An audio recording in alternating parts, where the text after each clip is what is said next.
Have you ever wondered how a single small thing, a hidden secret or a grudge kept in the shadows could change your entire life? Something like that was unfolding in St. Mary Me, a mystery so deeply buried, yet it had entangled everyone without them even knowing. And by the time the truth finally came to light, the pain and shame it carried was already etched on every face. Could you uncover this secret, or would the darkness of this village pull you under with it? Miss Marple must uncover the truths hidden beneath facades, while some faces may never dare to confront what they truly fear. Before you lies a story, but think, can you unravel the mystery behind it? It was an afternoon that masqueraded as ordinary calm, sun-drenched and still in the seemingly tranquil village of Eldermore, a place where time ambled slowly, and where the silence often hid the weight of untold stories. The sun stretched its golden fingers across ancient rooftops and winding cobblestone lanes, casting long shadows that seemed to whisper of lives once lived and secrets carefully stitched into the fabric of each weathered brick. Most of the villagers had retired indoors, sipping tea beside ticking clocks and embroidered curtains, when the air was split by the unexpected clang of the church bell. Once then again, its sound too sharp, too deliberate, like a warning cloaked in ritual. It was not Sunday, no wedding had been planned, and the last funeral had passed 2 weeks ago. The unnatural chime stirred something subtle but immediate in the village's rhythm, a ripple beneath the surface calm. In the vestry of St. Alora's church, Eleanor Birch, a rigidly composed woman with an eye for order and a heart that secretly longed for the disruption of monotony, had been meticulously rearranging altar linens and hymnals when she felt a tug at the bell rope, not from her own hand, but something unseen, as though the building itself had exhaled a memory. Startled, she stepped back, her elbow knocking against the edge of a high shelf, from which an old dust-veiled book tumbled down. The Pilgrim's Path, its binding frayed pages browned by decades, hit the wooden floor with an almost intentional weight. As Eleanor stooped to gather it, a single sheet of folded parchment, brittle and yellowed at the edges, slipped free and drifted down like a leaf caught in its final descent. She opened it with caution, breath held, and read the faded ink that bore no greeting, no date, just a sentence trembling with yearning. "My dearest, I cannot stay away any longer."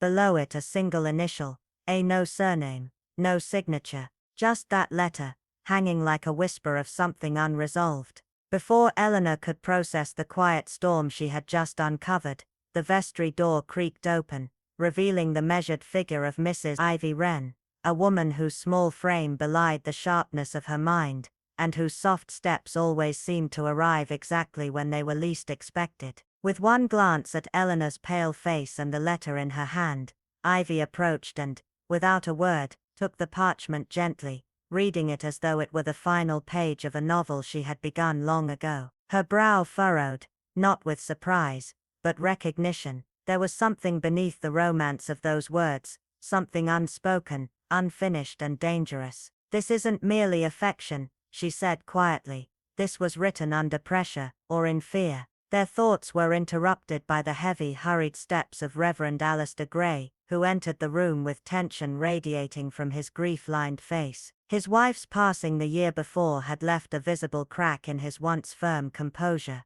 Eleanor, flustered but oddly invigorated, handed him the letter. He read it in seconds, and the color drained from his face like ink in rain. "This must never be spoken of," he said, each word clipped, and shoved the letter into the inner pocket of his coat with shaking hands. Ivy, who had seen the exact same reaction on different faces during lost inheritances, unearthed diaries, and scandalous secrets uncovered in attic trunks, said nothing, but her eyes did not move from his coat. As they exited the vestry, Eleanor still humming with righteous curiosity and the Reverend visibly hollowed, Ivy paused by the bookshelf. The space where the book had lain was layered in dust, save for 2 clean distinct outlines. Something else had been there and removed recently. She said nothing, but a cold certainty settled in her bones. The faint scent of lavender hung in the air, subtle but lingering, like a signature.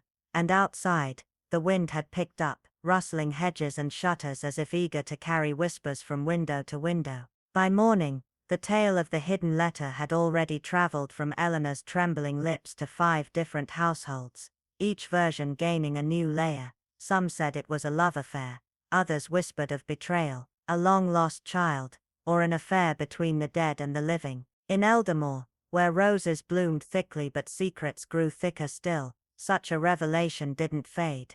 It rooted itself into the village like ivy on crumbling stone, spreading quietly, steadily, until it reached every home. And though many treated it as nothing more than gossip, Ivy knew better. This letter was not the end of a secret. It was only the beginning of something long buried, now disturbed. Something that had waited, patient and unseen, for exactly this kind of quiet unraveling. From idle whispers about spring peas, to hushed murmurs of long-buried secrets, the air around Windmere Hollow thickened with a peculiar tension that no one dared name, yet everyone felt. By the corner near the post office, Mrs. Penwick leaned in just a little too close to the baker's apprentice, confiding in a conspiratorial tone that she had always believed the late Rector Graham had been haunted by more than just his sermons, hinting with raised brows and twitching lips that a woman's shadow had lingered too near for comfort. The reactions varied as expected.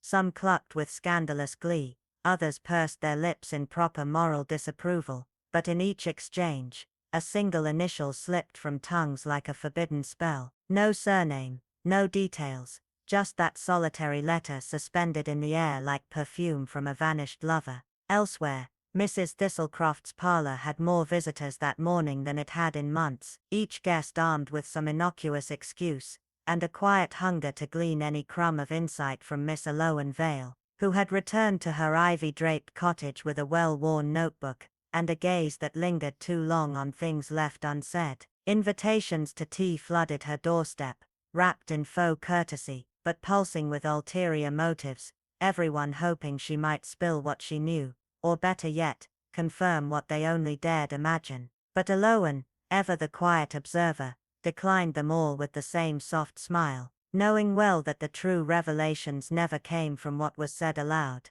but from the spaces in between, the silences too sharp to be casual, the names avoided too carefully, the glances that lingered half a second too long. Even Miss Fairley, who never missed a chance to denounce impropriety, had grown uncharacteristically mute, and Mrs. Beadle, whose knowledge of village affairs was often as precise as it was premature, had become strangely evasive. The most telling, however, was the photographer's daughter, Lily Corwin, who, with wide eyes and an innocence too pristine to be accidental, asked Miss Vale whether she'd ever heard the name Evelyn R. before.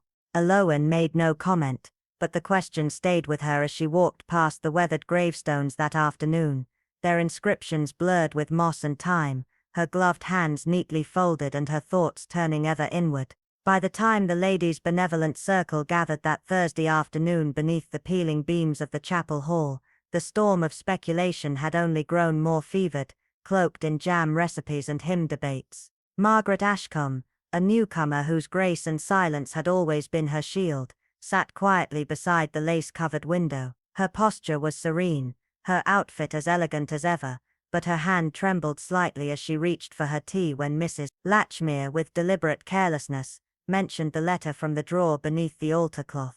The porcelain cup gave the faintest clink against its saucer, barely audible, but Miss Vale caught it. More telling was Margaret's sudden fixation on the brass crucifix above the piano, her eyes glassing over for a single telling moment. No comment was made, but Aloan's mind quietly marked it as she often did, watching not for outbursts but for restraint. After the meeting, Margaret departed early, murmuring something vague about a headache, the scent of lavender trailing behind her like the end of a sentence no one dared finish. The next morning, Aloan walked the path behind the rectory with a jar of preserves in hand, ostensibly a kind gesture from her housekeeper, but in truth, a quiet excuse. Her pace slowed as she spotted movement by the old rosebeds where vines twisted like secrets around iron trellises. There, half concealed by bloom and shadow, was Lavinia Dunn, her gloved hands buried in the soil, not with the care of a gardener, but the urgency of someone trying to bury more than roots. A thin plume of smoke rose beside her from a rusted tin pail,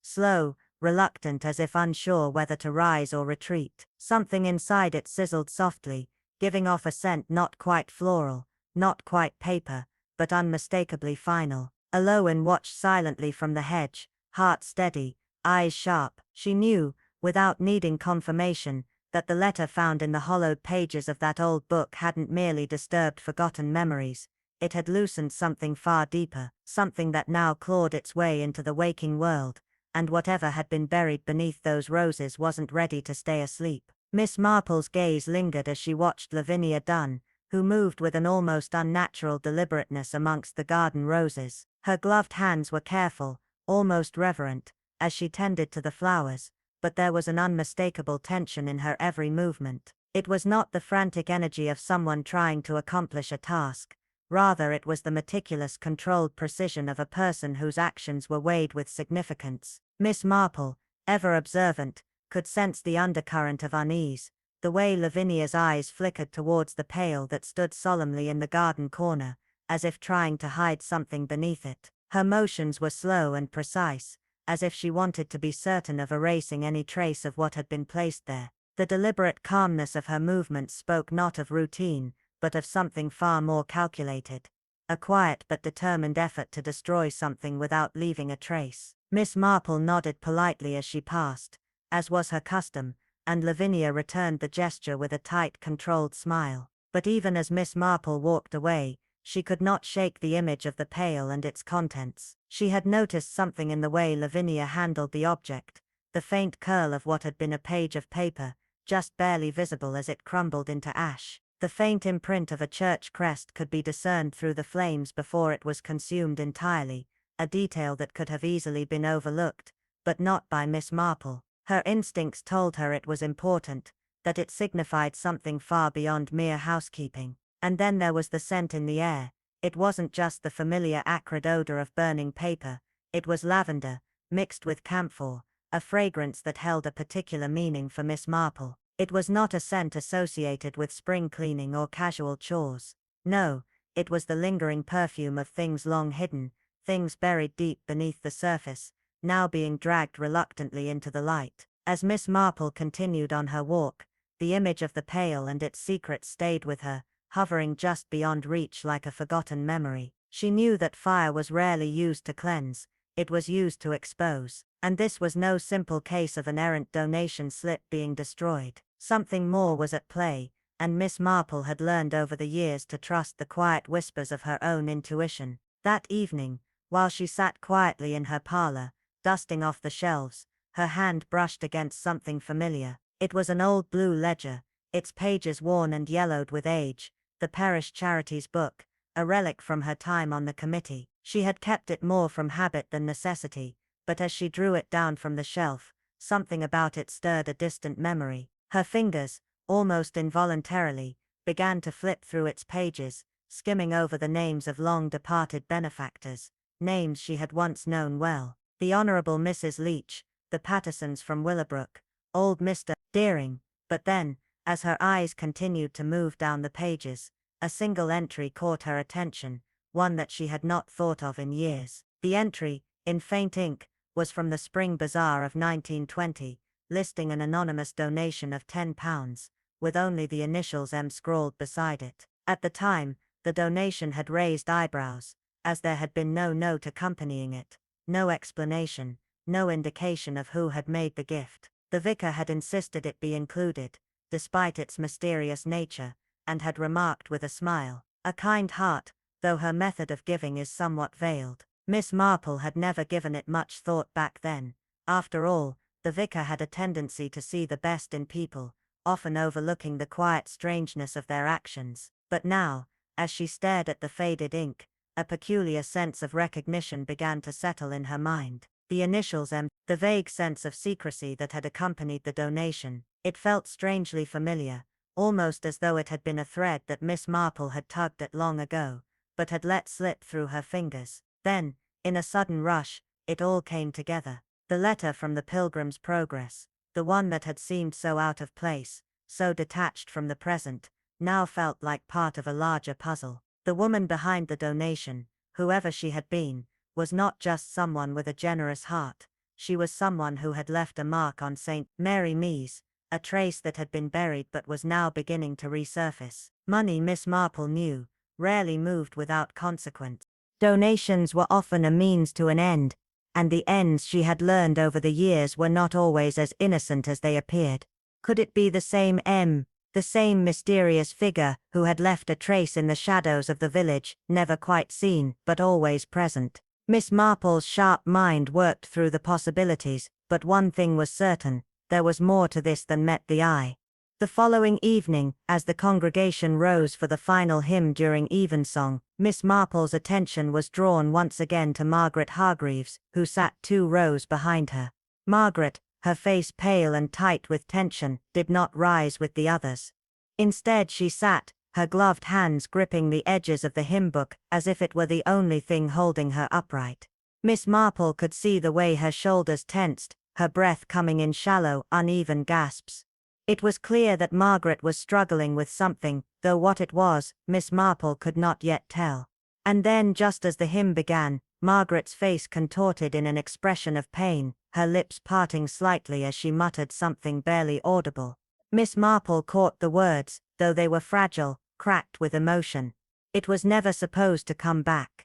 In that moment the truth of it settled over Miss Marple like a cold wind.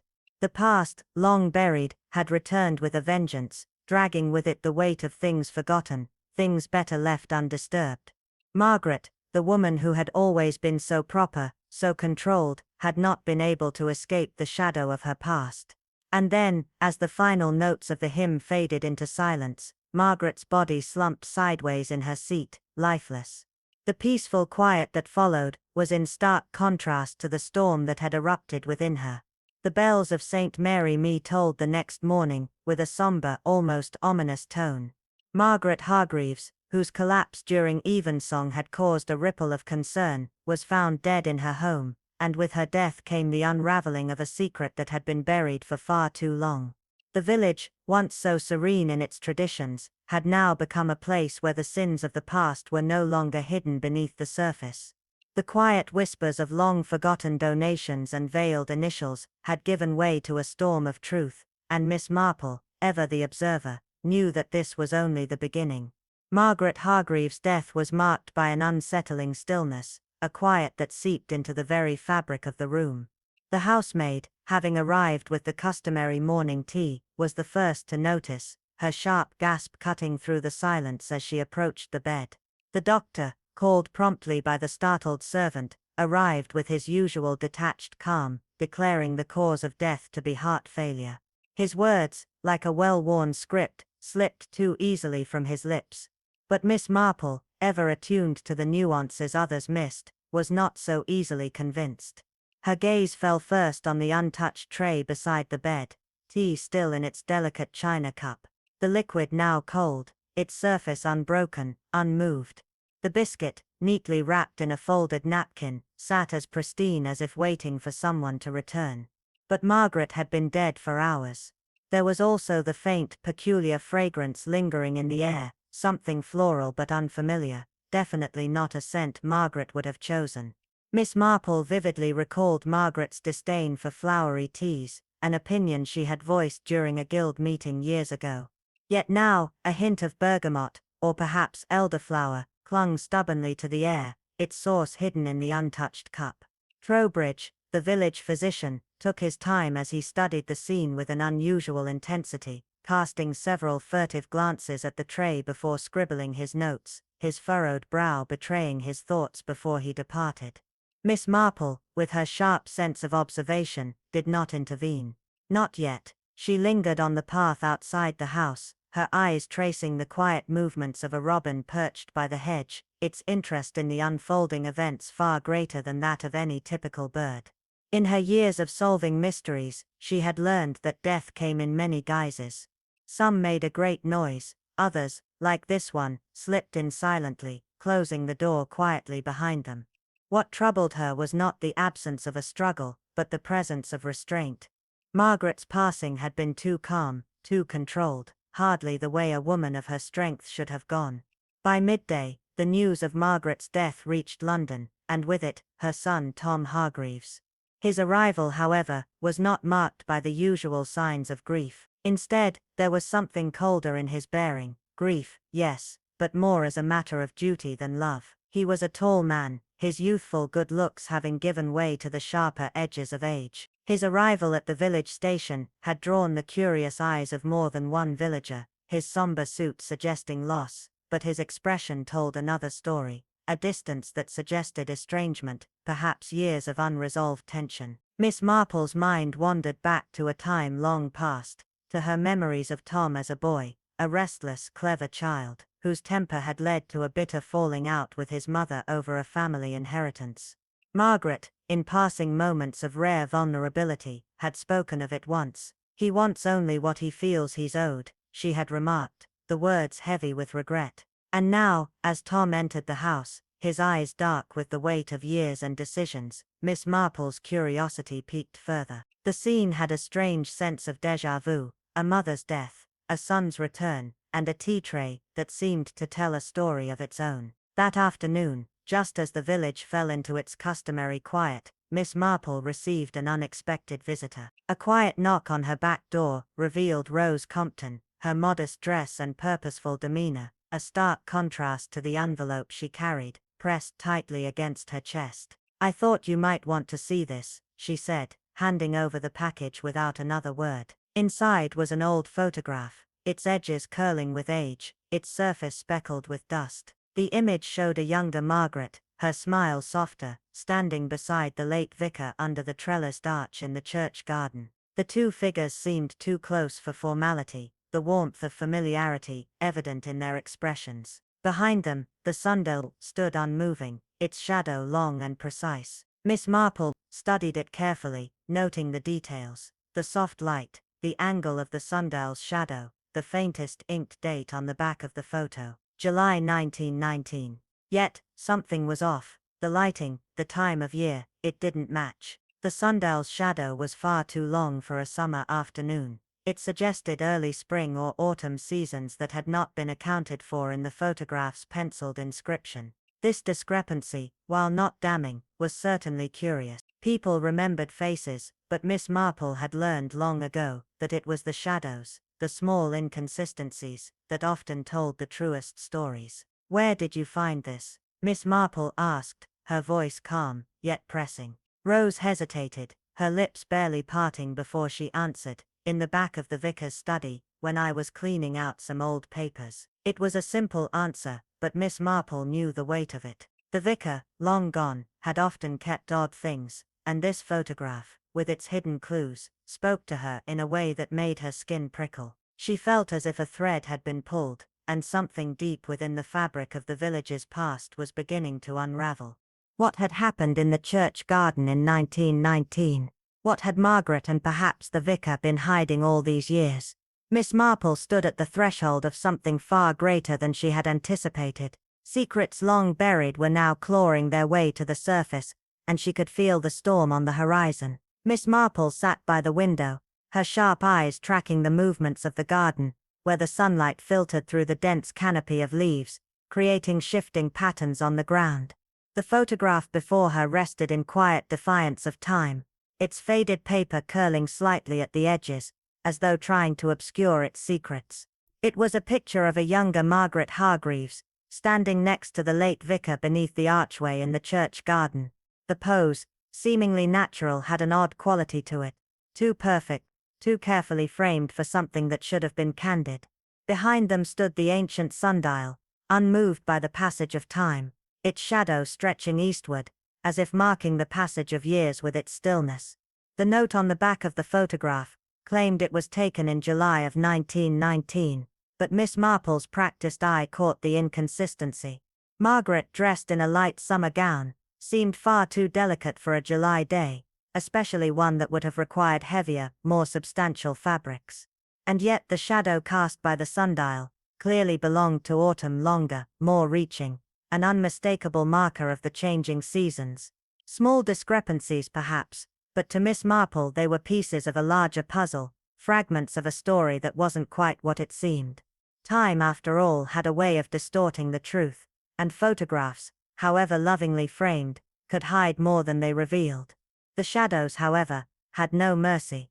they told a story that could not be altered. Days passed, and as the air turned cooler with the approaching autumn, Miss Marple found herself once again in the quiet peace of the churchyard, tending to a modest arrangement of flowers. The peaceful silence of the morning was broken by the appearance of Dr. Trowbridge, his usual calm demeanor replaced with something heavier, something that seemed almost like regret. His steps were slow, as though each one carried the weight of something unspoken. When he reached her, he didn't mention Margaret's recent passing, which he had already declared to be natural, but instead spoke of something far older, something that had remained in the dark for many years. "It was many years ago," he began, his voice measured, thoughtful. "The vicar asked me to withhold a small detail from the donation ledger. It seemed like such a small thing at the time, just a name. I didn't question him. He said the dead deserved dignity." Miss Marple, her face calm but her mind churning, nodded. She understood better than most the weight of silence. In her life she had witnessed the damage done not by lies, but by omissions, small seemingly insignificant truths left unsaid. They had the power to fester and twist, growing darker with every passing year. The doctor's confession lingered in the air, heavy with the realization that perhaps the silence he had once chosen to honor had now become a burden, a chain that might have kept the truth hidden for far too long. Miss Marple felt the stirrings of a deeper mystery within his words, something that had remained carefully concealed for decades, and yet now, it was inching toward the surface. The photograph, the letter, the hushed conversations, pieces of a puzzle that were beginning to fit together in ways she hadn't anticipated. Later that evening, sitting in the dim light of her sitting room, Miss Marple turned the letter over in her mind. Though the letter had long since been removed from her possession, the memory of it was etched into her thoughts with perfect clarity. The tone of the letter, rich with affection, struck her as too polished, too carefully worded. The phrase "I cannot keep away any longer" had sounded almost theatrical, as though the writer had borrowed sentiment from a novel, not from life itself. In her experience, most people wrote poorly when they were truly in love. Sincere emotion rarely translated into elegant words. But this letter,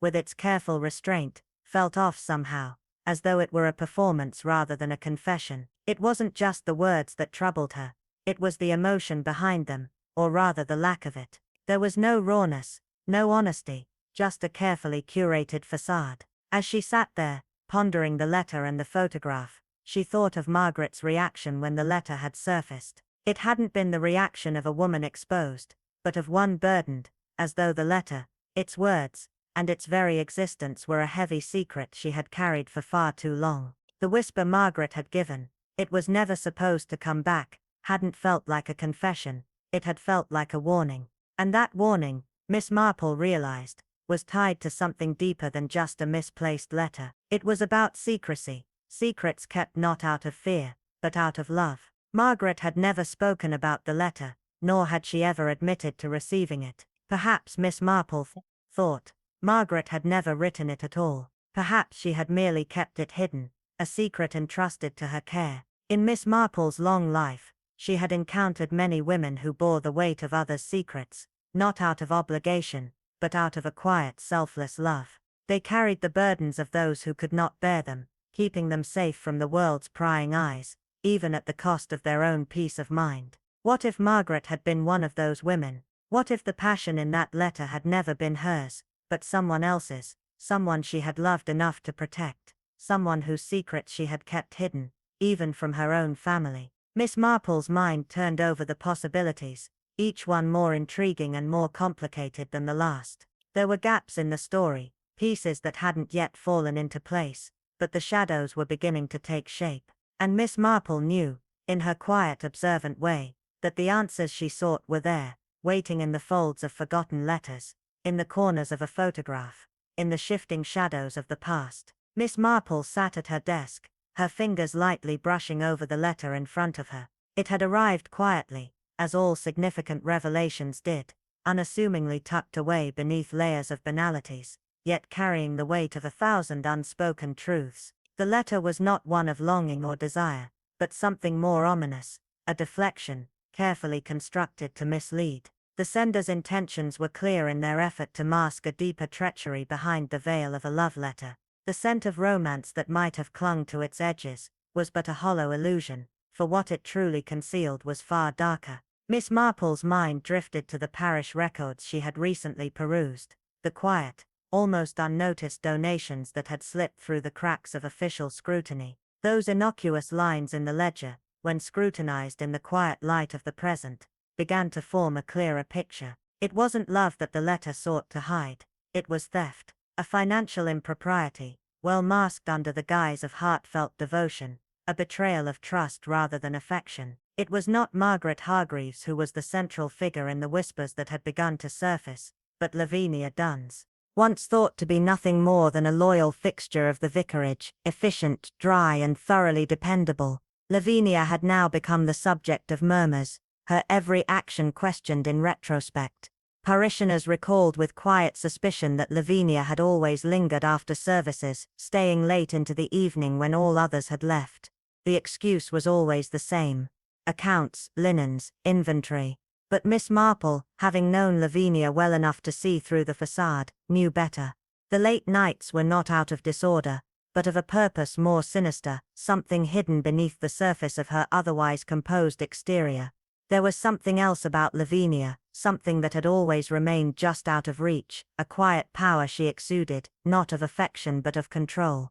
And the more Miss Marple thought about it, the more she began to suspect that Lavinia's connection to the late vicar had not been one of mere duty, but of leverage.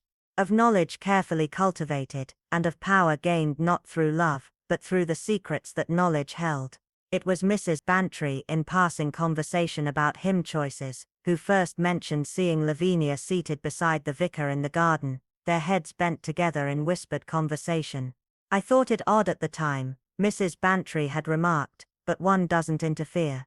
Miss Marple had said little in response, but inwardly she noted the significance of that meeting. It wasn't love that connected them. There was no romantic air about Lavinia, she was too controlled, too cautious for that. The closeness, Miss Marple reasoned, had not been born of any emotional need, but of something far more calculated. Lavinia had been a woman who understood the value of secrets, and she had learned early that knowledge was the most dangerous currency. It was Mr. Denby, the church caretaker, who inadvertently confirmed Miss Marple's suspicions. The vicar's study had needed some repairs, and while moving one of the portraits that hung above the bookcase, Mr. Denby had discovered an unmarked envelope behind the frame, aged, unsealed, and ominously out of place. It was delivered not by Denby himself, but through Reverend Ellicott, whose face betrayed a reluctant sense of unease. "I believe you ought to see this," he had said quietly, handing over the letter with an expression of quiet resignation. The letter inside was nothing like the previous one. Gone was the poetic cadence, replaced by a raw, jagged script. The words were sharp, accusing, full of venom and bitterness, detailing lies and broken promises. It spoke of someone unnamed, being replaced by a searing widow, someone who had once held a place in the vicar's life, but had now been supplanted by another. But it was the signature that drew Miss Marple's attention. Not a simple M, but MH. The handwriting was strained, urgent, and filled with the desperation of someone who had waited too long. Miss Marple read it through twice, each word cutting deeper than the last. This was not a letter of love, it was a letter of warning, of betrayal never fully realized. The writer had intended to deliver it, but something had stopped them, perhaps regret, perhaps fear. Yet the truth remained clear. The person who had penned this letter was not Margaret Hargreaves, as one might suspect from the initials, but someone else entirely: Mildred Harris. Her name had been quietly erased from parish memory, dismissed under the pretense of illness, overwork, or unsuitability. But Miss Marple, with her keen understanding of the hidden workings of the parish, knew that the true reason for Mildred's departure was far more damning. She had been the one who had uncovered the discrepancies in the church accounts, the one who had asked the questions no one else dared ask. The question that now consumed Miss Marple was not who had loved, but who had lost, who had been silenced by the weight of their own guilt. The truth, she realized, lay not in the past's broken promises, but in the present's carefully hidden secrets. The web was tightening, and with it came the certainty that the real story, the one that had been buried for so long, was finally beginning to come to light.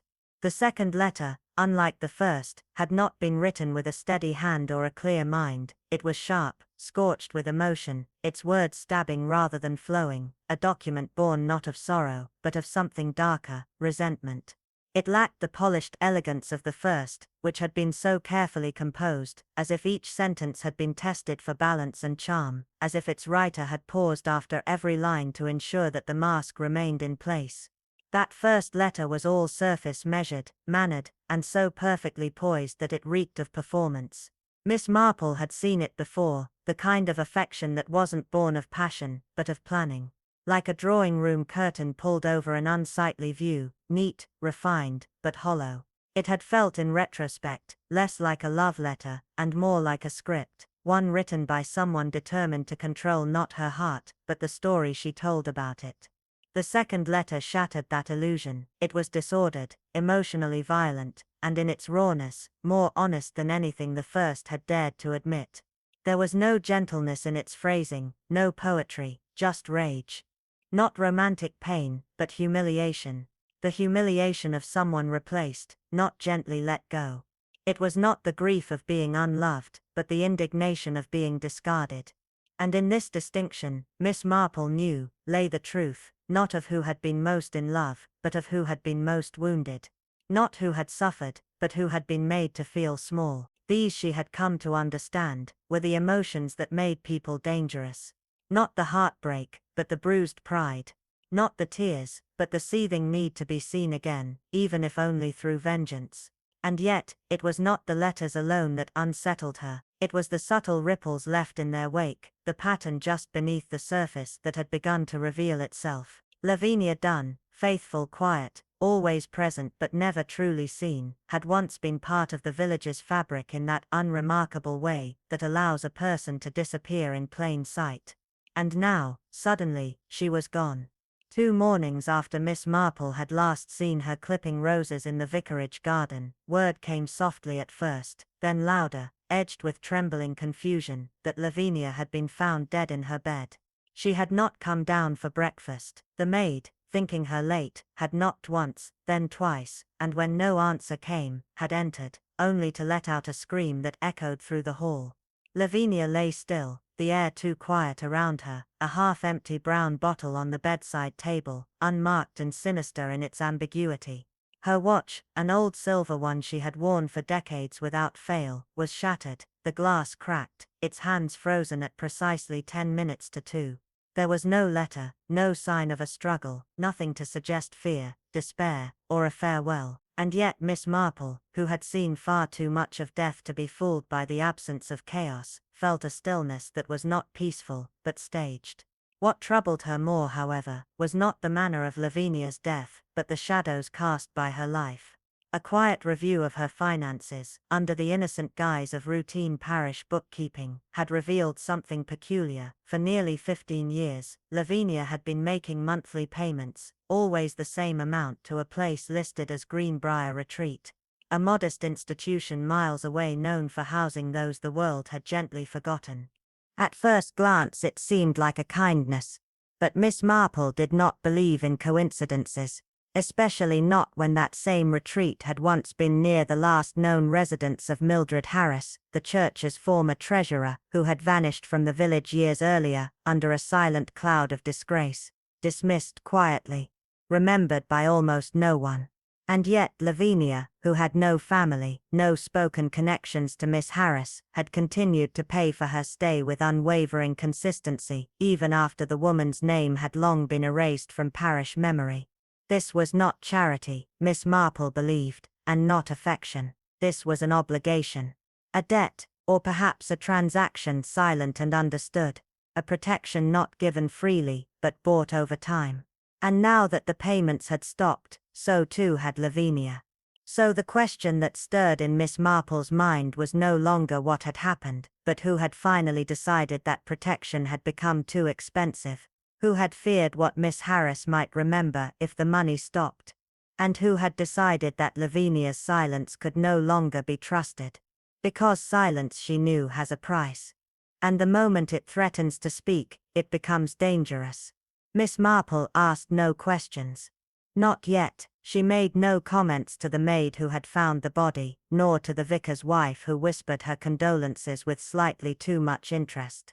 She simply returned home, closed her parlor door, and opened her notebook. Beneath the name Margaret Hargreaves, she wrote one word: second. It meant something to her.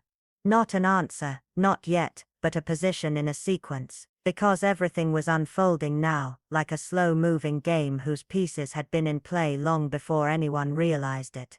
And as Miss Marple stared out her window at the distant rooftops of the village, her thoughts remained fixed not on the sorrow of death, but on its symmetry.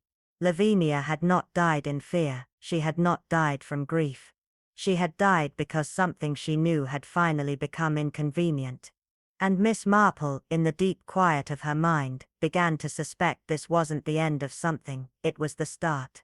The shattered watch did not speak of an accident, it spoke of intention, of a moment frozen not by chance but by a hand that sought to rewrite time itself. Miss Halbrin, much like Miss Marple in her ways, had long believed that truth rarely wore a dramatic cloak. It was most often hidden in the neatly folded corners of the mundane, in details too perfectly arranged, in silences that lingered a breath too long. When Reverend Mallory came to her the next morning, face pale, lips pressed thin around unspoken worry, he carried not just the late Clara Westwood's diary, but a trace of guilt he hadn't meant to wear. The journal was mostly filled with forgettable domestic minutiae, grocery tallies, laundry notes, small thoughts about lilies and rain. But nestled between a note about polishing brass candlesticks and a recipe for quince jam, was a line that seemed etched with a weight the page itself could barely hold. Truth turns to rot when buried too long. The ink was darker, the script tighter, as though written with a hand trembling from restraint rather than fear. Miss Halbrin read it 3 times, before closing the book slowly, her fingers lingering on the spine. Clara had carried something that hadn't simply eroded her peace but had eaten away at her from within, a secret perhaps, or the knowledge of someone else's. It was not despair that led her to the end, Miss Halbrin thought, but inevitability.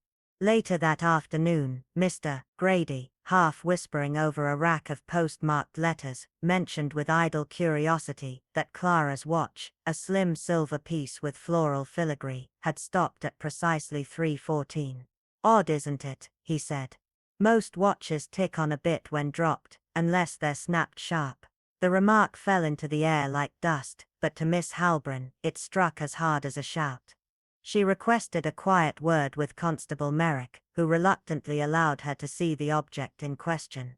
The watch lay cold and still, its glass face caved inward, the hands wound to their fullest unmoving, yet the back casing bore a tiny almost imperceptible dent, evidence of force not fall. When asked whether the watch had been on Clara's wrist, the constable admitted, sheepishly, it had been placed on the table beside her. And that for Miss Halbrin told a story far more chilling than any confession. A woman who lived by routine, who wore her timepiece even to the clothesline, would never have taken it off willingly. The break was deliberate, the time was staged, someone had broken not just the watch but the narrative of her death. And when time itself is tampered with, it is rarely to protect the victim, it is to mislead the living. The next ripple came from Mrs. Greaves, who while pretending to trim her hedges, had seen a confrontation outside the rectory the morning after Clara's passing. Edwin Falk, Clara's estranged nephew, stood rigid, his voice sharp, gesturing furiously at Reverend Mallory. Though the words were muffled by wind, Mrs. Greaves swore Edwin's final sentence was hissed like a curse, and left the vicar visibly shaken. By midday, the story had spiraled into speculation, disputes over a revised will, hush money paid from church funds, and perhaps most unsettling, a series of mysterious withdrawals from Clara's account in the weeks before her death. And it was then that Miss Halbrin, armed with fragments no one else bothered to piece together, saw the image forming beneath the surface. Clara hadn't chosen silence, her silence had been chosen for her. The watch had been a signal, a final defiance disguised as routine, its broken face a subtle scream, for anyone perceptive enough to listen. And in a village where everyone thought they knew everyone else's story, the most dangerous truths were always those hidden in plain sight, behind the gentle ticking of a watch that never told the right time again. The old library building on Halberd Lane had always carried a chill in the minds of the townsfolk, a place that had aged with time but never truly quieted, as though it observed everything in silence, recording secrets no one dared to voice. When Miss Constance Evesham discovered a rusted old key tucked away in the writing desk of her late brother, its brass etched with the initials E.G., a name she couldn't place but stirred vague, half-forgotten memories, a chain of silent events began to unfold. Strange occurrences started to ripple across the town. A gardener found a pair of pruning shears lying near the rear hedges of the library garden. Odd. Since no gardening had been done there for weeks, a child returned home whispering about a library lady who told him stories from behind a locked gate, even though no one had entered the premises that day. The most unsettling event came days later, when a long-hidden journal was discovered beneath a loose board in the church vestry floor, wrapped in oilcloth, its pages yellowed, yet ink-sharp, each entry signed with the same mysterious ing. Miss Evesham, known for her quiet intellect and unflinching calm, sat with the journal under lamplight, her eyes catching on the last written lines, scrawled, almost stabbed into the page, as if the writer had known they were running out of time. It doesn't hide in darkness, it waits behind what looks ordinary, and it is always watching. The words chilled her blood, for they echoed something her brother had murmured repeatedly in the days before his death. Words dismissed as fevered hallucinations at the time. But now, patterns were forming in her mind. She petitioned for access to the sealed library and the lock opened with such ease, it was as if it had never truly been shut. Inside, the air wasn't just stale, it was heavy, thick with the weight of withheld truths. The books on the shelves bore no titles, only spines faded to nothing, and at the room's center stood a table with an open book of completely blank pages, yet fresh ink lingered in the air. Beneath the table, faint drag marks on the floor led to a lowered panel, and below it a narrow staircase plunged into darkness. She did not call for anyone. Some truths, she believed, only revealed themselves in solitude. With each step the cold deepened and the air thickened like breath held too long. At the bottom lay a stone chamber lined with shelves of handwritten records, each page a secret tied to someone in town, each name marked with dates as if every life had been catalogued. At the center, a skeleton sat slumped in a wooden chair, a quill still clutched in its bony fingers, a cracked wristwatch frozen at exactly 3:17. Beside it sat a porcelain teacup, faintly fragrant with lavender, but the scent was not old. It was fresh. Miss Evesham's expression changed for the first time, her face pale under the golden light, because she now understood this place wasn't just a library, it was a ledger of the town's sins, and someone somewhere still knew every word written here. Her brother had not died of illness. He had died knowing something, but the true terror struck only when she touched the teacup, because it was still warm. Someone had been there before her, and perhaps they still were. The photograph had been returned to Eleanor Gray with a courteous but deliberate prompt, "Look again."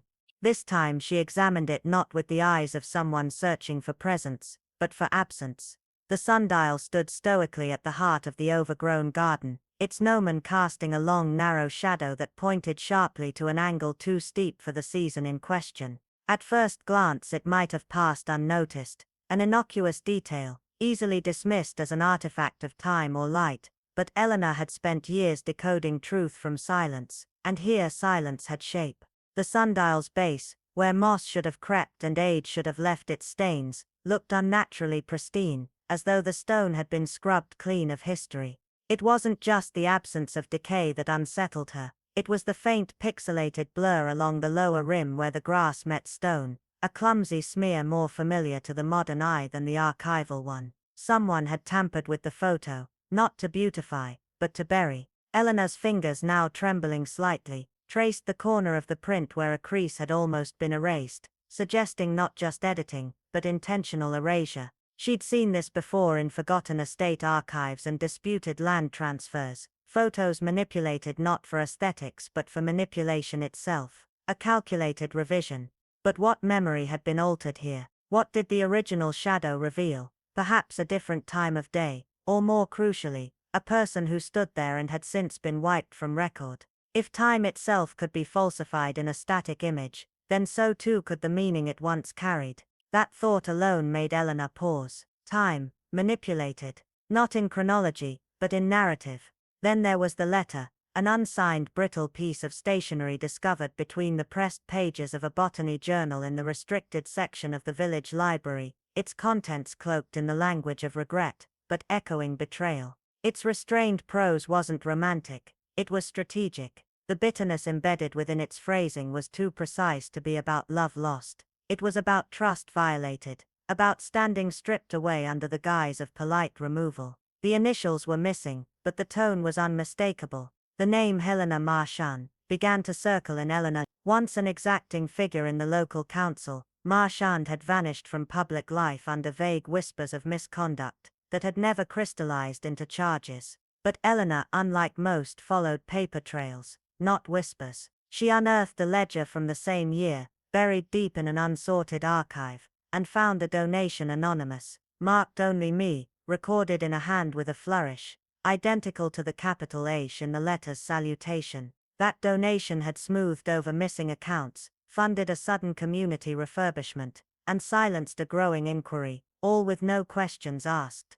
But what chilled Eleanor more was not the transaction itself, but the story that had been constructed afterward, whispers of an affair, a private heartbreak, a tragic figure fading quietly into exile. It was the perfect smokescreen. A village obsessed with its own dramas had latched onto the scandal, never realizing it had been designed precisely to distract. Romance was palatable, corruption was not, and those who orchestrated the deceit knew exactly how to bury truth beneath the warm soil of fabricated sentiment. The photo, the letter, the shadow on the sundial, all pointed not to memory, but manipulation. Helena hadn't been erased by accident. She had been written out deliberately, systematically, sacrificed to protect something far older and deeper than scandal, something that had never wanted to be found. And yet, Eleanor knew, truth doesn't stay buried. It lingers in traces, in details, in the slight arc of a shadow that refuses to match the sun.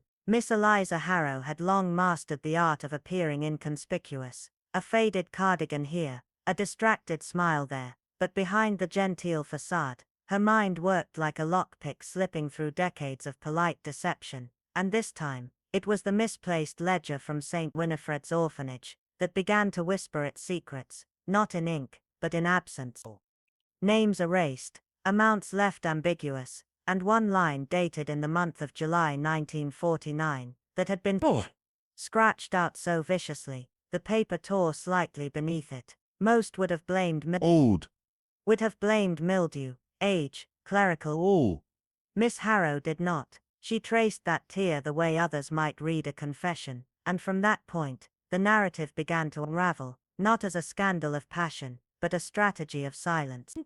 The recent death of Arthur Bellamy, the former treasurer, and a man thought harmless in his dotage, had been accepted with the usual nods and murmurs, but Miss Harrow, present only as a neighbor but alert as a witness, noted how quickly the local solicitor shielded his office, how a new padlock appeared on the vestry cabinet, and how the parish minutes from 1950 onwards had been replaced with near-identical reprints, save for a missing notation about special allocations. These were not clumsy cover-ups, but rehearsed performances, staged over decades, and it wasn't grief that had cracked Margaret Lee's composure at the memorial tea, but a sudden recognition that her years of quiet complicity were no longer sufficient. And when Miss Harrow invited the village's inner circle, Dr. Fenwick with his frost-bitten conscience, Irene March whose charity auctions always seemed to coincide with budget holes, and Leonard Bryce, the once golden choir boy, now gaunt and too careful,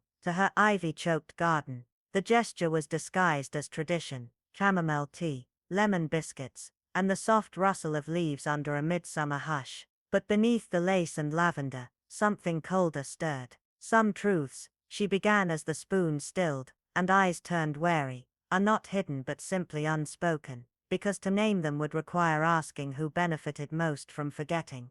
What followed wasn't accusation, it was an autopsy of omission, laid out with such gentle clarity that no one dared interrupt. She spoke of a child, never formally admitted, yet accounted for in medicine stocks, of a locked drawer in the bell tower room, where ledgers went to die, of the second signature on the 1952 bank order, traced and disguised to mimic Bellamy's, but unmistakably matching the hand of Reverend Kelsey, the beloved patriarch, whose portrait hung in the hall with eyes too kind for truth. The scandal, it turned out, had never been theft or even the orphanage's eventual closure. It had been the unregistered burial of a child whose presence had threatened to expose an illicit inheritance scheme spanning back to the War Relief Fund. Love had not been the motive. Guilt hadn't even been the tether. The driving force had been fear, not of being caught but of being remembered. And now, as her guest sat pale and still, Eliza Harrow folded the final page of the original ledger back into its cracked leather and said quietly, "No one is being accused, but something long buried has begun to breathe again, and I thought you should be the first to hear it stir." Beneath the gentle hush of the village afternoon, where birdsong masked the weight of truths long buried, Miss Haldon sat with a calmness that belied the storm her words were about to awaken.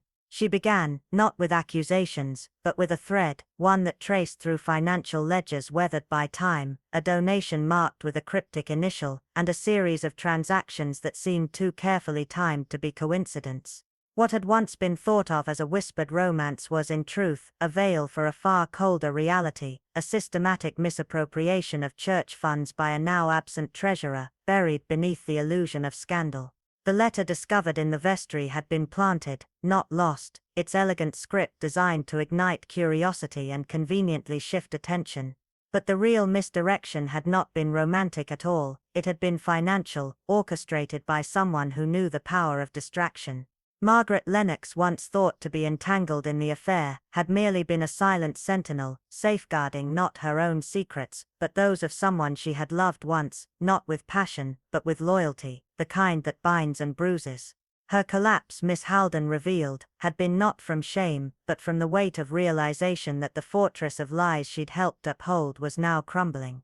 Then there was Clara Winthrop, dutiful, measured, almost invisible, whose destruction of parish archives, regular visits to an obscure convalescent home, and curiously timed charitable donations told the story of someone who understood how to keep history from being rediscovered. Her silence had been bought not with money, but with leverage, wielded softly, but with precision. Blackmail in this village did not wear a villain's cloak, it wore pearls and served tea. And yet, Miss Haldon said, it was not greed that had let this grow, it was inheritance. Secrets, like heirlooms, had passed from one reverend to the next. The current vicar, Thomas Elwyn, had not sinned in deed, but in omission, sustaining the illusion to protect a legacy not entirely his. The silence at Miss Haldon's table grew heavy as she revealed what few had guessed, that Thomas was not merely a successor to the parish, but its product. His mother, once banished in quiet disgrace, had been supported from afar, her shame hidden by the very institution that had judged her.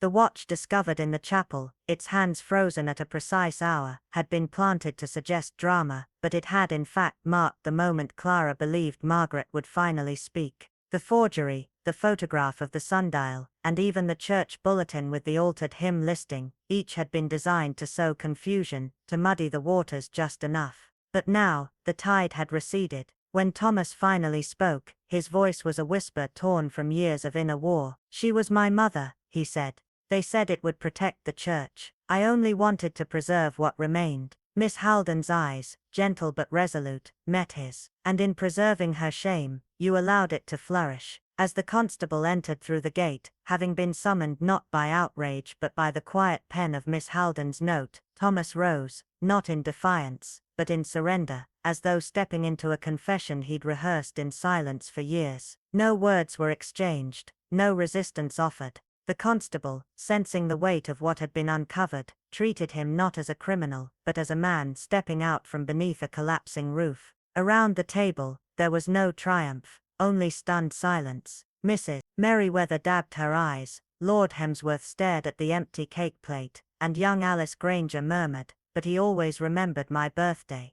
Miss Haldon lifted her cup and sipped. "Tragedies," she said softly, "do not always begin with wickedness. Sometimes they begin with love, misguided, unspoken, and far too proud to ask for forgiveness." The wind stirred the ivy on the wall, and in that quiet garden, where so many had once come to gossip, a long-held lie finally met the light. Beneath the thick boughs of the old oak trees that lined the narrow cobbled streets of St. Winifred's Sen, where every stone seemed to bear the weight of forgotten whispers and untold stories, the truth was never a loud visitor. No, truth here was patient, like a threadbare cloak, soft and worn with time, yet heavy with the burden of years spent shrouding what the village preferred to leave hidden. It crept through the shadows of this quiet, almost picturesque village, revealing itself not in grand confessions or dramatic unveilings, but in the subtle, deliberate silences that lingered too long at the corners of conversations, in the hushed tones of churchgoers avoiding certain gazes. It was at the funeral of Eleanor Bryce that the first thread of this truth began to unravel, not in the clamor of grief, but in the unsettling silence that blanketed the village green as the mourners, familiar faces whose eyes avoided one another, stood by the unadorned grave.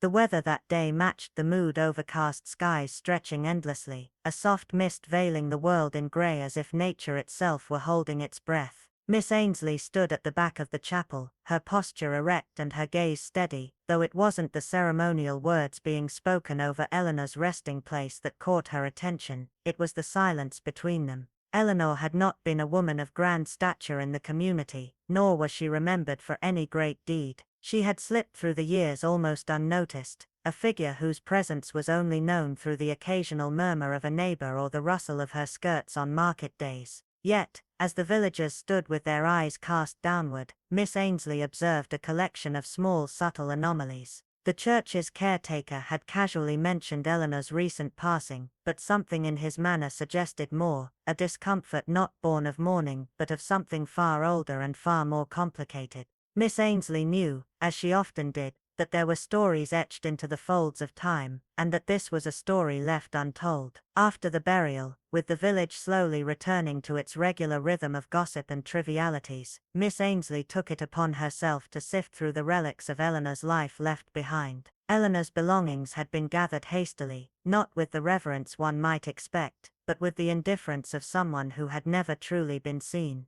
Among the few possessions found in her small cluttered attic room were old letters, some unopened, others half destroyed by time, alongside an old faded photograph. The image was worn, its edges curling like the peeling pages of a forgotten manuscript. What caught Miss Ainsley's eye, however, was the inscription on the back of the photo, its ink long faded, but still legible in the soft light. EB 1932 inches, and beneath it another name faintly scrawled. It was not Eleanor Bryce's handwriting. It was too precise, too deliberate. And then there was the letter postmarked decades ago that hadn't reached its destination.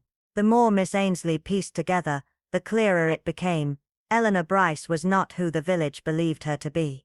In fact, she wasn't Eleanor at all, not by birth anyway. The name she'd adopted, the life she'd built, had been a quiet construction. A disguise, built in the aftermath of a scandal too messy for St. Winifred's to endure. Eleanor had not been born into this village, but had been brought here as a child, under a different name. A name that had been carefully erased from all official records, a name forgotten by most, but not by those whose memories could still reach back to a time before the village's history was rewritten. And so it was revealed, slowly, like a flower blooming in the quiet dark. Eleanor Bryce had been the daughter of a scandalous affair, one that had rocked the foundations of St. Winifred's many years ago. A young woman had given birth to a child, and in the face of her own disgrace had vanished, leaving her daughter to be raised under another name by a family whose loyalty to the truth was as faint as the moon's light on a cloudy night. The true story was tangled in lies, patched together with the quiet connivance of those who feared the weight of exposure more than they feared silence. But Miss Ainsley, ever the observer, knew that even the most tightly wound fabric of deception could be unwound with patience and a willingness to look beyond what was plainly visible.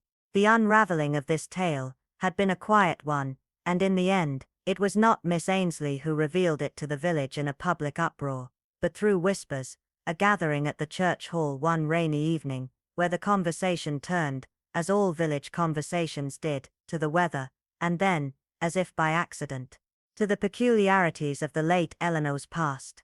In the end, There were no grand confessions.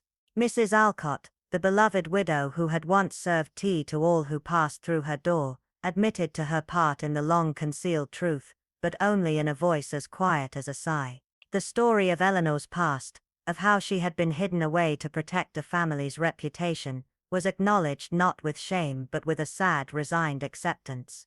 The villagers in turn did what they always did. They shifted uneasily and said little, but Miss Ainsley could feel the shift in the air. The truth, long veiled in shadow, had finally found its way to the surface. Weeks later, as the sun dipped below the horizon, Miss Ainsley visited the churchyard once more. The sundial, once crooked and out of alignment, much like the story of Eleanor, had been straightened, its shadow now falling precisely as it should. The restoration had not been publicized, nor celebrated, but to Miss Ainsley, the change held far greater meaning than any service could convey. It was not a repair, but a small act of restoration, a way of bringing symmetry to a village that had been long accustomed to living in half-truths. The sundial, no longer bent under the weight of forgotten history, it stood as it was always meant to be, marking the passage of time in a way that felt honest, unembellished and true. Miss Ainsley paused in the garden later that afternoon, her shears moving through the rose bushes with practiced care. Her thoughts, as they so often did, turned back to the nature of truth. She clipped a particularly stubborn stem, and murmured to herself, "Truth is not tidy. It is not something you can neatly fold away like a blanket. It sprawls, like these roses, with tendrils reaching in directions you never expect." The village had long prided itself on the order of its hedges, the neat rows of houses, the well-pressed clothes of its people. But beneath the surface of this carefully curated image, the roots of secrets had burrowed deep. Now, as the last of the light slipped away, Miss Ainsley felt the weight of what had been uncovered, what had always been hidden, and for the first time in years, she allowed herself a small smile. The garden, like the truth, was growing wild and beautiful in its own way. And perhaps, just perhaps, that was the most fitting tribute of all. With great care, one might still coax the roses to bloom, though it demanded both patience and a reverence that only time could foster. As she sank into her chair, folding her gloves with deliberate slowness, Miss Marple allowed the stillness to take hold of her, a quiet peace that seemed to seep into the very fabric of St. Mary's. The weight of the village's tangled secrets, once so heavy in the air, seemed to lighten, slipping away like the final vestige of a long oppressive storm. Margaret Lavinia's roses, with their last petal falling from the vine, had told their tale, their delicate scent, now mingling with the crisp autumn air, carrying with it the whispers of something that had been long buried. The sundial, too, had quietly returned to its rightful place, its shadow falling exactly as it was meant to, as if the very fabric of time had been stitched back into alignment. And with that, the village felt as if it too had been re-centered, restored in a way that none had anticipated, yet all deeply longed for. The mystery that had haunted the people of St. Mary's had finally been laid to rest, much like those who had carried it in their hearts. It wasn't hatred or greed that had birthed the tragedy here. No, it was something more fragile, more human: shame. The kind that hides behind the most virtuous of intentions, growing heavier with every year, suffocating those who dared to keep it buried. Margaret Lavinia, though she had never sought the limelight, had been caught up in the quiet web of secrecy, her life threaded together with the reverence of those who hid their truths behind well-intentioned lies. Even the good Reverend Aldridge, whose voice was a constant source of comfort to the villagers, had been ensnared by the same shadows, wrapped in his own version of concealment, too fearful to speak the words that might free them all. It wasn't the malevolence of criminal minds that had turned their lives upside down, but the quiet devastation of not speaking the truth when it could have saved them all. And yet, in the midst of it all, there was Miss Marple, ever watchful, ever patient, her keen eyes never missing a single detail, never overlooking the smallest of clues. Her wisdom, soft yet unyielding, had pierced through the fog of secrecy, revealing the truth that had been hidden for so long. For it was she who reminded them that the heart of a person, or a village, is not a neat tidy garden. No, it's a place where the weeds of doubt, guilt, and fear take root, where hidden wounds fester beneath the surface, and where memories are not always as clear as we wish them to be. And yet, like the light that breaks through the darkest clouds, the truth always finds its way. Even if it takes years, even if it means peeling back layers of pretense and carefully constructed facades, the truth will always rise to the surface, eventually. But now, dear listener, here is a thought to leave you pondering. What if you had been the one to find that letter, tucked away in the folds of the church vestment, a single page bearing only a cryptic M at the bottom? What would you have done with it? Would you have handed it over, knowing the secrets it contained would change everything for the village? Or would you have kept it to yourself, allowing the weight of its contents to settle into your soul, unsure of the consequences of exposing the truth? And perhaps most telling of all, why would you choose one path over the other? What does your choice say about you, about your beliefs on secrecy and truth, about the fine line between right and wrong? Let us know your thoughts in the comments below. We genuinely love hearing your reflections and theories on this story, as they help illuminate the hidden corners of the mystery for others. Your words create connections, spark curiosity, and in turn, help others discover the secrets of St. Mary's and beyond. If this story has sparked something within you, stirred your love for timeless mysteries and the subtle art of deduction, we invite you to subscribe to our channel. There are many more mysteries waiting to be unraveled, and who knows, the next one might just be one you solve, alongside Miss Marple, of course. And if you know someone who enjoys a good mystery, best served with a steaming cup of tea and a touch of lavender, don't hesitate to share this story with them. After all, a good mystery is best shared. Until next time, remember, keep your eyes wide open, your heart kind, and always listen to the whispers of the village. For in the quietest of words, the deepest truths are often found. And perhaps, just perhaps, you'll find yourself in the middle of a mystery that even Miss Marple might not be able to solve alone.